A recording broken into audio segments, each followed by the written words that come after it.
তিনটি অভ্যাস যাদের, তাদের সাথে উঠবেন না, বসবেন না, চলবেন না।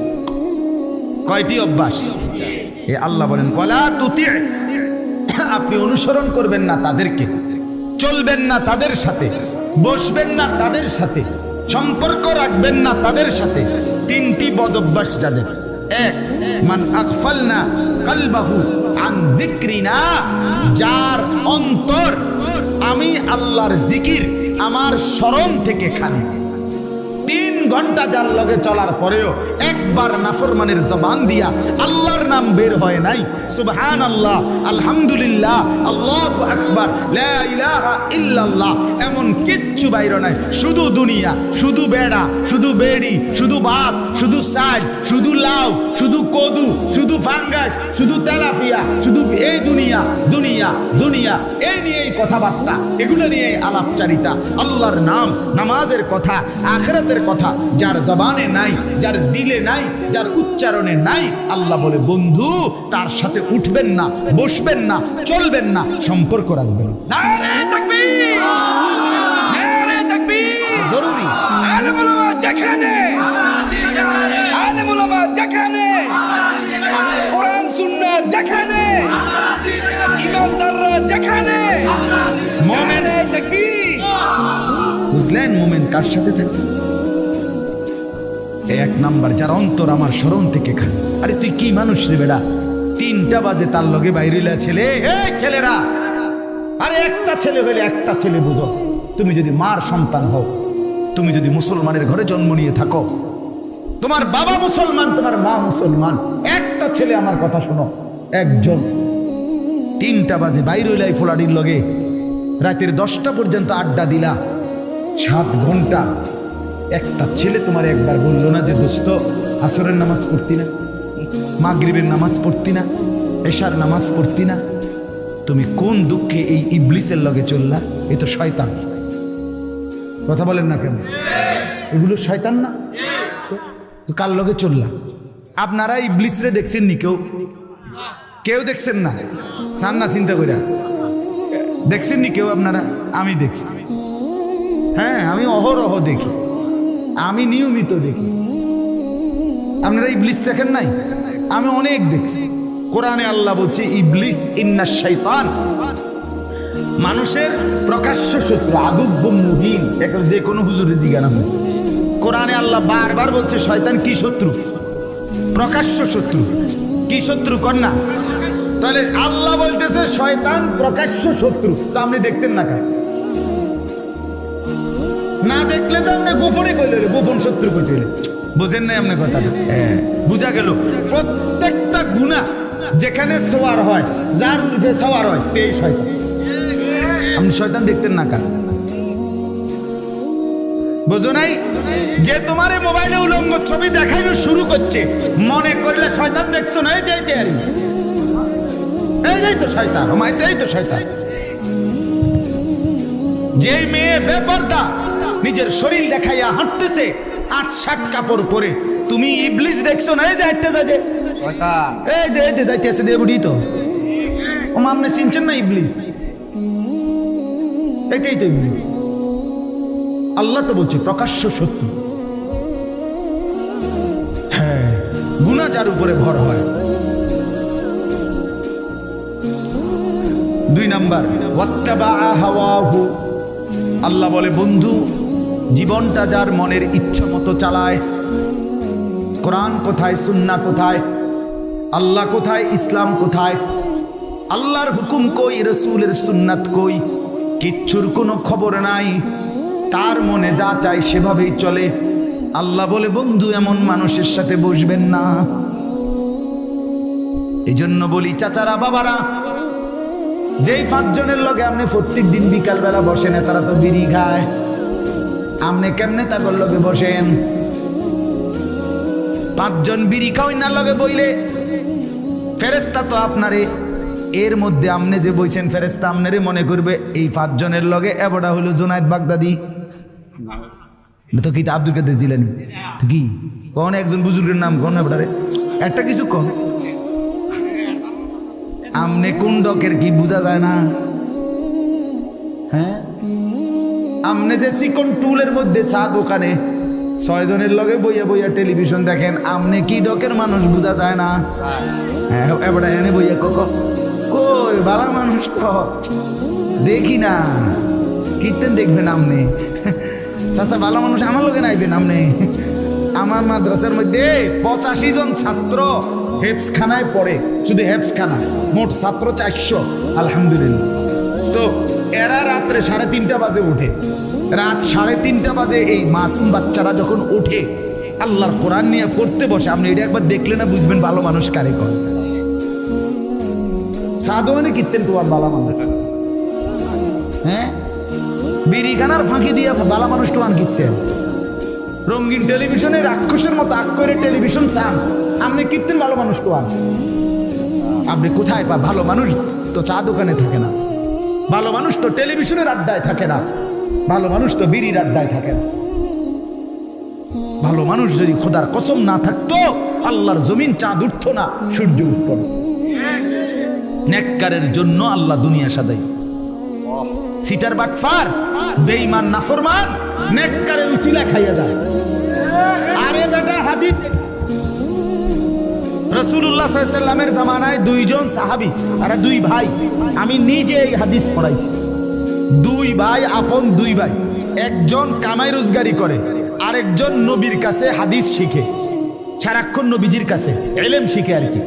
তো ওই ভাই একদিন আইসা নবীজির কাছে বলছে, ইয়া রাসূলুল্লাহ, তে একটা কাম করে না, হাদিস এটা একটা কাজও করে না, সারাক্ষণ আপনার কাছে ইলমের জন্য পড়ে থাকে, হ্যাঁ হাদিস শেখার জন্য, আমি একলা কষ্ট হয় আমার। আল্লাহর নবী সাল্লাল্লাহু আলাইহি সাল্লাম বলছেন, লাআল্লাকা তুরজাকু বিহি। সাহাবী শুনো, ওই বেটারে কইছে, বড় মিয়া রে, আল্লাহ পাক তার বরকতে তোমারে খাওয়ায়।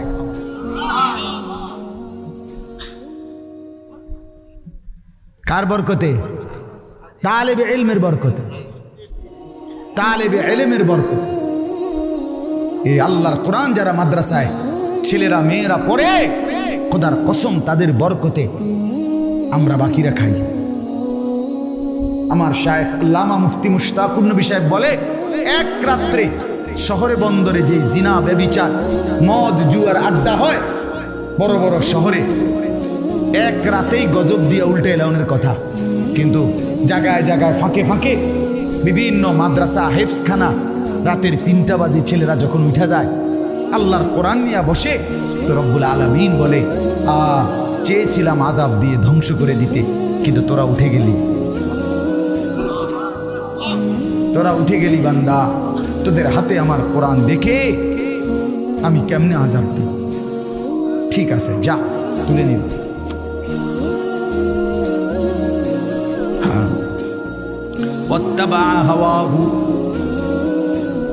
আল্লাহ বলেন, মনের ইচ্ছা মতো যে চলে বন্ধু তার সঙ্গে বসবেন না। 3 নাম্বার, ওয়া কানা আমরুহু ফুরুতা। রব্বুল আলামিন বলেন, বন্ধু প্রতিটা গুনার কাজে যে সীমা লঙ্ঘন করে, এমন সীমা লঙ্ঘনকারী পাপীর সাথে আপনি বসবেন না। একটা তো হইল গুনাহ, কোনোদিন ভিন্নারী দেখে ফেলছেন, গুনাহ হয়েছে, তওবা করে নিছেন, আল্লাহ ভুল করে ফেলছি। আর একটা হলো আপনার জিন্দেগি টেলিভিশন দেখা, রেখে সীমা লঙ্ঘন না?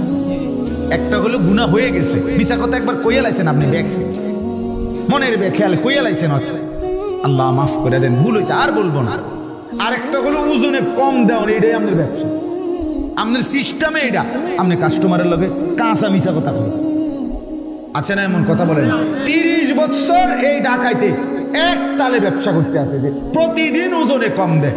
3 নম্বর মালেরে 6 নম্বর মালেরে কয় 1 নম্বর, কয় যে এই জাফান থেকে আমরা বাড়ির উঠে হালাইছে, এয়ারপোর্টও আইছে না, ডাইরেক্ট ইন্ডিয়া যাইতে সময় বিমান, জাপানের যাইতে সময় ইন্ডিয়া হালাই দিয়ে গেছিলাম, যে ডাইরেক্ট জাপানি, মানে আমরা সালে ফুটছি জাপান থেকে। এরকম মৃত্যু আছে কিনা বলেন না স্যার? কয় এই কাঠটা হারাম হয়ে যাবে, এই ব্যবসাটা হারাম, মরা বাপের কসম, মানে জিডার সামনে পাইব কাঠ, সার কাপ, নুনের বাড়ি, আমনের জিডার সামনে বিডার কসম। হ্যাঁ, আপনি জানেন না, রাসূলুল্লাহ সাল্লাল্লাহু আলাইহি ওয়াসাল্লাম বলছে, হাদিসে আছে, পৃথিবীতে সবচেয়ে বেশি কসম খায় কে? ব্যবসায়ীরা। এটা হাদিস, নবী বলছে যে সবচেয়ে বেশি কসম করে কে? ব্যবসায়ীরা। আর সবচেয়ে বেশি অভিশাপ দেয় কে? বেডিরা। হ্যাঁ, এটা রাসূল বলছে, হাদিস। নবীজি বলছে সবচেয়ে বেশি অভিশাপ দেয় কে? একারে আপন ফুত, এ বডির ফুত। এতে হয়তো ফ্যাঁকের মধ্যে শরীরটা বড়াই লাইছে, এ তারে গজব দিয়ে লাইছে জায়গা। তোর রূপে খোদার গজব করুক, তুই এই মাত্র তোরে হাফ প্যান্টটা ফিন্দে দিলাম। হায় হায় হায় মা, তুমি কারে গজব দিলা? আর মারতো না, কইয়া লাইছি। আপন স্বামী তে বেড়ারও অহরহ কি দেয়?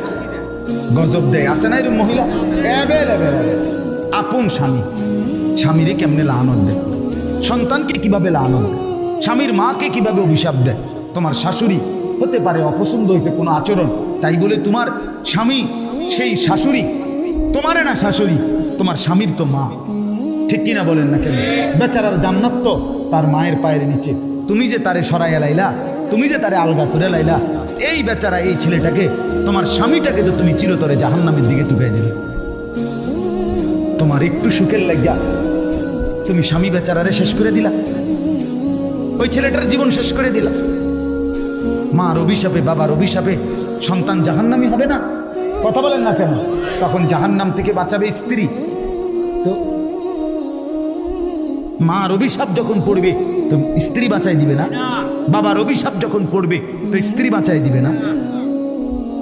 খেয়াল করে ছেলেরা বাবার বলেন, হ্যাঁ, স্ত্রীকে স্ত্রীর হক দেন, স্ত্রীকে স্ত্রীর প্রাপ্য দেন, স্ত্রীর উপরে জুলুম করবেন না। স্ত্রী জীবনের সঙ্গী, ভালোবাসার সঙ্গী, দয়া মায়ার সঙ্গী। স্ত্রী সে আপন, সে কলিজার টুকরাই, সে ভালোবাসার প্রিয়জন। সব ঠিক আছে, সব ঠিক আছে। স্ত্রীকে সর্বোচ্চ ভালোবাসা, এটা কোনো গুনাহ না, কারণ এটা হালাল। কথা বলেন না কেন? কিন্তু তাই বলে মার উপরে জুলুম না, এটা না। বাবার উপরে জুলুম করবে না, না।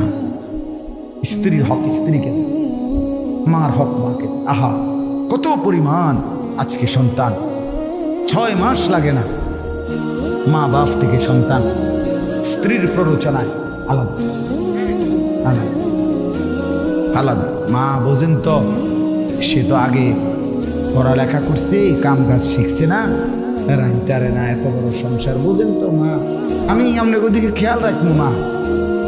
হ্যাঁ, নিক গাই শহরে কি সুন্দর আলাপ, কি সিহন কথা কইলেন আপনি। আপনি শুধু ভাত খান, আপনার মা চিরা খাইয়া বড় হয়েছে। আপনি কার কলিজার মধ্যে দাগ দিয়ে গেলেন, আপনি খবর নাই না? সুখ ঠিক আছে, দুনিয়া আর কি, আখেরা। অতএব কথা শেষ। পরের আয়াতের মধ্যে অকুলিল হাক্কু মির রাব্বিকুম, আল্লাহ বলে, বন্ধু আমার পক্ষ থেকে সত্য কথা আমি বলে দিলাম। ফামান শাআ ফালিয়ুমিন ওয়া মান শাআ ফালিয়াকফুর, যার ইচ্ছা ঈমান আনুক, যার ইচ্ছা কুফরি করুক।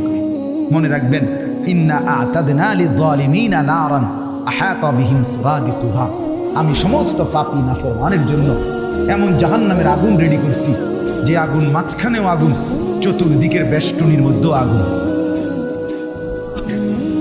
ইন্নাস্তাগীসু ইউগাসু বিমাইন কালমুহলি আহ ইয়াশবিল বুজুহ, আল্লাহ বলে, বান্দা বন্ধু বলে দেন, আমার সেই জাহান্নামে নাফরমান যখন জ্বলবে, প্রচন্ড তৃষ্ণার্ত হয়ে যখন পানি চাইবে, তা এতটা গরম পানি দেওয়া হবে, পানিটা মুখে লাগবার সাথে সাথেই পুরা চেহারাটা ঝলসে দেবে। বিইসা শারাব, কত নিকৃষ্ট পানীয়, সাআত মুরতাফাকা, কত নিকৃষ্ট ঠিকানা। আমার বাপ, অতএব আজকে রাত গভীরে এই কথাটাই শুধু আপনাদেরকে বলতে চাই। ওই 28 নম্বর আয়াত দ্বারা বোঝা গেল, একজন মুসলমান, যুবক হও আর বুড়া হন, আপনার সঙ্গী, আপনার আপনজন, আপনার সম্পর্ক, আপনার আন্তরিকতা হবে ইমানদারের সাথে। কার সাথে বলেন না? নামাজের সাথে। নামাজের সাথে।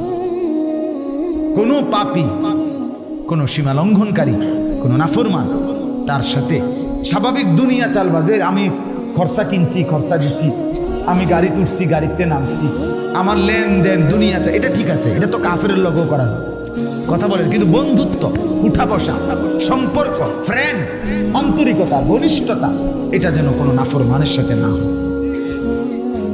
নাফরমানের সাথে মোবাইলে তোমার ফেসবুকে তোমার বন্ধু পৃথিবীর কাফেররাও বেঈমানরাও, তুমি জানো না সবার সাথে বন্ধুত্ব এটা হারাম। বেঈমানের সাথে মুমিনের কি হইতে পারে না। তোমার ফ্রেন্ড এই কথার নাম দিয়া এই লিস্টে কোনো ইমানদার নেককার ছাড়া অন্য কারো নাম আসতে পারে। এর 80,000 ফ্রেন্ড, তুমি ফ্যান, তুমি ফিন্দো কেন, ফুল ফ্যান্ড ফিন্দো কেন, তুমি তো পুরাটাই তোলে ফ্যান্ড, শার্ট গাও তো কম নেই। আল্লাহ আমাদেরকে মাফ করে দেন। অতএব আমার বাপ, আমরা কি বুঝাইলাম?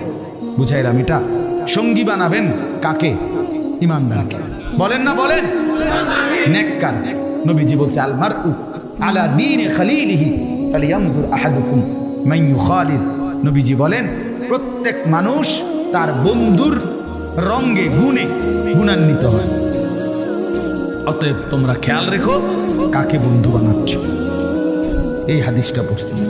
অতএব দয়া করে আজকে এই উখারি মাদ্রাসা আমার ভাই আমার অনেক অনুরোধ করে অনেক আগে এই দাওয়াতটা নিছে, আল্লাহর দয়ায় আসা হইছে। আপনারাও বসছেন কষ্ট করে। আপনাদের কাছে আমার মেহেরবানি করে অনুরোধ, একটি মাদ্রাসা 3টা জিনিস চায়। 1 নাম্বার দোয়াউল মুসলিমিন, মুসলমানদের দোয়া। আপনারা দোয়া করেন আল্লাহ যেন ইখলাসের সাথে মাদ্রাসাটাকে কায়েম করে দেয়। 2 নাম্বার আতফালুল মুসলিমিন, মাদ্রাসা মুসলমানের সন্তান। কি চায় বলেন না? সন্তান। আপনার সন্তান, আপনার ছেলে, আপনার মেয়ে, তারা যদি দিন না শিখে, শিখবে কে? হিন্দুর ফুতে, ইয়াহুদির ফুতে, কার ফুতে? মুসলমানের সন্তান। মুসলমানের সন্তান, মুসলমানের সন্তানকে দিন শেখাইতে হবে। আর শেখুল হাদিস আল্লামা আজিজুল হক রাহমাতুল্লাহ আলাইহি বলতেন যে এক মুমিনের যার মধ্যে নবীর ভালোবাসা আছে, তার ভালোবাসার এটাও একটা প্রমাণ যে সে নিজের বংশধরকে দিন শেখায়। কেন? যে সে বিশ্বাস করে যে আমার সন্তান যদি আলেমা হয় নবীর ওয়ারিস হবে, আর নবীর সাথে আমার সন্তানের নামও জুড়বে ওয়ারিসের তালিকা। এটা তো আমার রসুলের প্রতি ভালোবাসা, আমার মহব্বতের একটা চূড়ান্ত সীমা। এই জন্য 2 নাম্বার সন্তান। 3 নাম্বার আমওয়ালুল মুসলিমিন, মুসলমানের দান সাদাকা। আপনাদের দান, আপনাদের দান, আপনাদের সাদাকা। কারণ এখানে দুনিয়ার কাফের বেঈমান, দুনিয়ার মধ্যে যারা গুনার পরিবেশ ছড়ায়, তারা এখানে দিবেন। দিবে কি তারা? সবার নজর মাদ্রাসার মধ্যে কি কি ত্রুটি আছে। 1 সুতা চুনের থেকে পান খুসলে, পানের থেকে চুন খুসলে 1000 ক্যামেরা রেডি। বুঝেন নাই? উদ্দেশ্য একটাই, মুসলমানের কাছে মাদ্রাসাকে ঘৃণিত।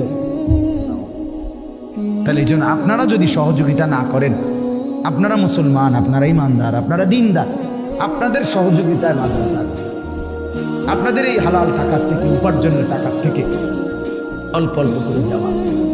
বলেন, শুনেন কথাটা বুঝছেন? ছেলে মেয়ে বিবি বাচ্চার জন্য যে সংসার করছেন, এটার জন্য যা খরচ, এটা যেমন আপনি করছেন, আপনার আখেরাতের জন্য দান সাদাকা এটা আপনারই। বিশ্বাস করে এটা মাদ্রাসায় দিচ্ছেন, এটা আপনার গায়ে লাগবে। তা আমনের কামাই করা টাকা যে আমনের বিবি বাচ্চা খায়, এটাও তো আমনের গায়ে পড়ে না, তাদের জন্য ব্যয় হয়। তো ওইটা যেরকম সওয়াবের আশা, খোদার কসম দ্বীনের জন্য দেওয়া এটাও সওয়াবের। রাসূলুল্লাহ সাল্লাল্লাহু আলাইহি সাল্লাম আমাদেরকে উভয় ক্ষেত্রে উৎসাহিত করছে। বিবি বাচ্চার জন্য খরচ করো, আল্লাহর দ্বীনের জন্য খরচ করো। এই জন্য আপনাদের দান সাদকা করবেন। আজকে এখন এই শেষ 2টা মিনিট, আমি দিলেও শেষ, না দিলেও শেষ। 2 মিনিটে আর যদি কেউ বলেন, মৌলানা সাহেবের কাছে বলছিলেন, এখন আর বলবেন কিনা বা দিবেন কিনা নগদ, মেহেরবানি করে যদি একটু সহযোগিতা মাদ্রাসার জন্য করেন ভালো হবে। মাদ্রাসার কয়তলার জন্য ছাদ করবে? 2 তলা। সিমেন্টের বস্তা লাগবে। যদি মনে করেন 2 বস্তা, 5 বস্তা, 1 বস্তা সিমেন্ট দিবেন, তাও বলেন। এই 2-4 মিনিট, আমি লম্বা কালেকশন করব না, এক্ষুনি দোয়া করছি। বলেন ইনশাআল্লাহ। বলবেন কিনা আর কি? না বললেও বললেন না, কিন্তু আমি মনে করি আপনারা ভালোবাসা বললে, সহযোগিতা করলে আপনাদের লাভ। যিনি দিবেন আমার শায়েখ আল্লামা মুফতি মুশতাকুর নবী সাহেব বলে, আমার বহুদিন বলছে মৌলানা আল্লাহর বান্দাদেরকে শোনাবেন, নিজেও করবেন, যেখানেই ভালো কাজ সেখানেই যেন আমার নাম, এটা যেন একটা জীবনের স্লোগান হয়, প্রতিটা ভালো কাজে আমার নাম। কিরা বলবে হাসরের ময়দানে, তখন নেকি দেখা খুশিতে আত্মহারা হয়ে যাবে যে সুবহানাল্লাহ, কত জায়গার থেকে আমার নামে কত নেকি। বলেন ইনশাআল্লাহ, বলবেন আর কেউ? সিমেন্ট দিবেন, সিমেন্ট